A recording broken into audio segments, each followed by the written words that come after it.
මට පුදුම හිතුණා සාරිපුත්ත මහරහතන් වහන්සේගේ කටයුතු කිරීම ගැන. ওই සාරිපුත්ත මහරහතන් වහන්සේ ගැන ඒ කාලේ ප්‍රසිද්ධියක් තිබ්බා. උන්වහන්සේ කේන්ති ගන්නේ නැත. කේන්ති යන්නේම නැත. පැහැදිච්ච මිනිස්සු ඔය කඩපිල් ගාන ඉතින් ඕක කතා වෙනවනේ අපේ සරියුත් මුනිදු නම් හරි පුදුමයි. කේන්ති යන්නෙම නෑනේ. කොහොම එහෙම හිත හදාගෙන ඉන්නවද මන්දා? කට්ටි කතා වෙනවා. ගුණවන්තයෙකුගේ ගුණ කතාවක උනත් ඇදයක්ම දකින මිනිස්සු අදත් නැද්ද? ඒ වගේම මිනිස්සෙක් හිටියා එතන. ඒ මිනිස්සයා කිව්වා අනේ අනේ උඹලා ඔය උඹලාට පෙන්නම මූණ විතරනේ දකින්නේ. තරහ යන්න වෙලාවක් එන්න ඕන. එතකොටනේ පත්තු වෙලා එන්නේ. මම බලා ගන්නකෝ උඹලාගේ ඔය සරියුත් මුනිදු කේන්ති ගන්නවද නැද්ද කියලා.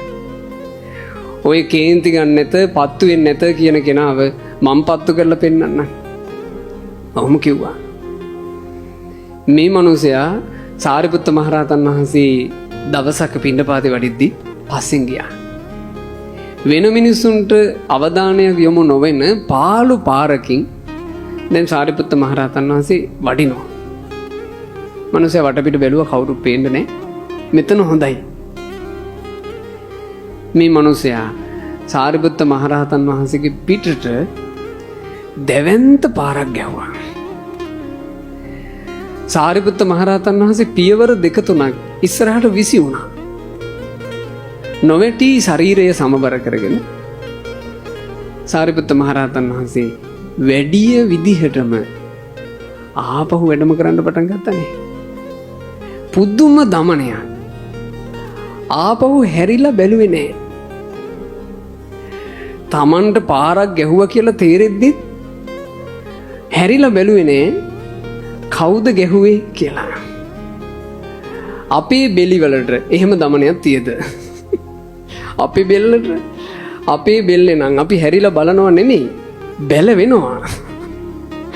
අපේ බෙල්ල නිකම්ම පාර වදිනකොටම හැරිලා ඉවරයි. සාරිපුත්ත මහරහතන් වහන්සේ බැලුවේවත් නේ දැන් වඩිනවා. මේ බමුණ බලාගෙන හිටියා. අනිවාර්යෙන් ටික දුරක් ගිහිල්ලා හරි හැරිලා බලයි. නෑ. මේ බමුණගේ සර්වාංගයට දාඩියක් දැම්මා. උන්වහන්සේ මහ පුදුම කෙනෙක්. දුවගෙන ගියා. සාරිපුත්ත මහරහතන් වහන්සේගේ ඇහැල මලේ පාට කකුල් දෙක අල්ලලා වැන්දා. වැඳලා කිව්වා ස්වාමීනි සමාවෙන්න මට සමාවෙන්න. එතකොට සාරිපුත්ත මහරහතන් වහන්සේට අහන්න ප්‍රශ්නයක් ඉතුරු වෙලා තිබ්බා. ඒ ප්‍රශ්නේ සාරිපුත්ත මහරහතන් වහන්සේ ඉතුරු කරගත්තා. මොකද්ද? සාරිපුත්ත මහරහතන් වහන්සේ ඇහුවනේ මොකටද සමාව දෙන්නේ? එයි. ඒ ප්‍රශ්නේ අහන්න ඉතුරු කරන් හිටියා. ඒ ප්‍රශ්නේ අහන්න වෙන්නේ නෑනේ. හැරිලා බැලුවනම්. ඇයි සාරිපුත්ත මහරහතන් වහන්සේ දන්නේ කවුද ගැහුවේ? ඇයි මට ගැහුවේ? මොකද්ද මං කරපු වරද? ඒ අරුබුද ටික උන්වහන්සේ ගත්තේ නෑනේ. උන්වහන්සේගේ පිටට පාරක් වැදුණා. උන්වහන්සේ මේ වැටෙන්න ගියා ආයේ බැලන්ස් කරගත්තා. අනේ වැඩම කළා.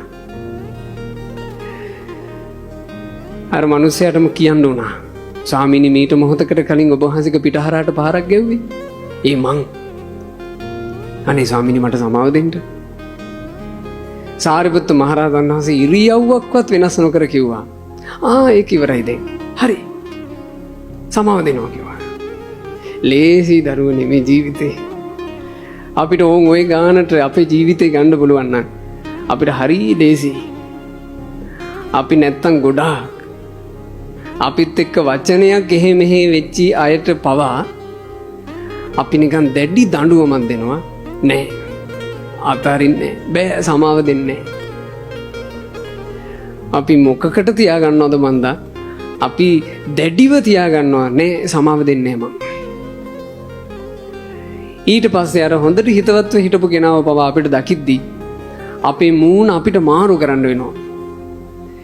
මේ සමාජයේ ඔයාලට විඩින් විඩේ මූණ මාරු කර කර ඉන්නවට වඩා ලේසි නැද්ද? එකම ප්‍රිය මූණකින් ඉන්න පුළුවන් නම් අපි මූණ මාරු කරන්න එපා. සමහරුන්ට යන්තම් සිනහසේ, සමහරුන්ට දත් විදහා සිනහසේ. සමහරුන්ට වාව් අනුකරණයෙන් සිනහසේ.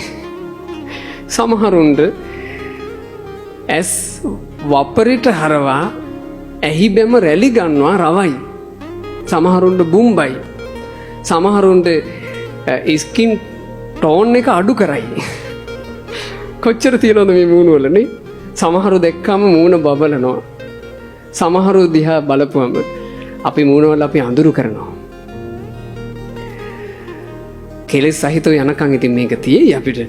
නමුත් අපිට පුළුවන් ඩිංගිත්ත හරි අපේ ජීවිත අර මූණවල් එක එක විදිහට වෙනස් කරගන්න නැති මට්ටමකට ගේන්නනේ. එකට ඉන්න මිනිස්සුත් එක්ක. සාරිපුත්ත මහරහතන් වහන්සේට තිබිච්ච ලස්සන හිත නිසා අර බමුණට යහපත සැලසුණා. ඒ බමුණ කියනවා, ස්වාමීනි එහෙම බෑ.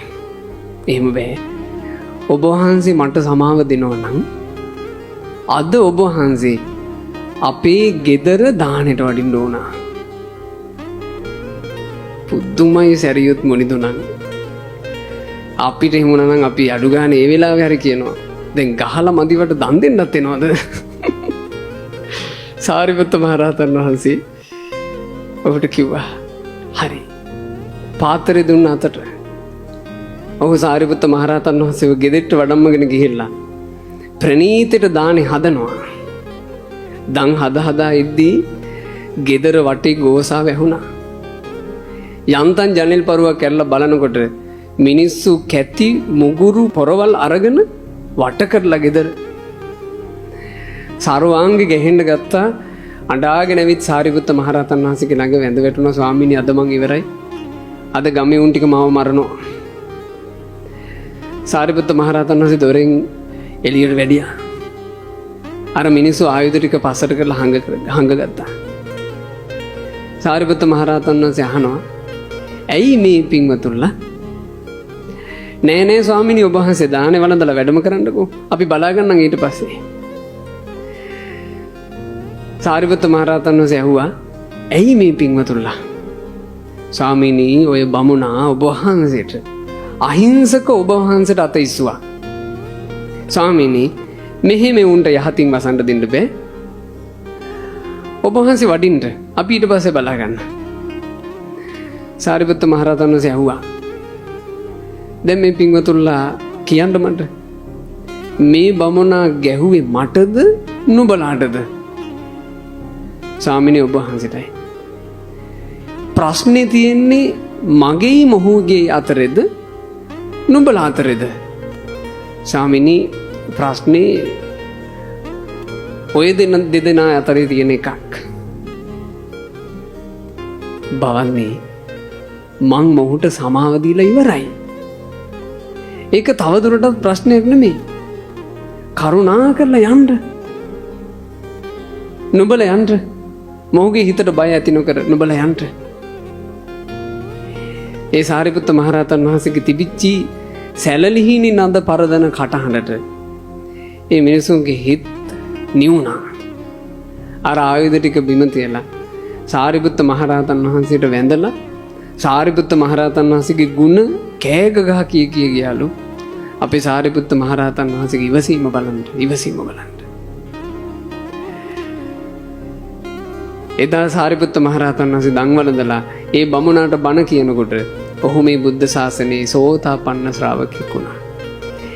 ඒ නිසා අපේ ජීවිත ලස්සන වෙන තරමට අපි හින්දා අනිත් අයටත් පිහිටක් තියෙනවා.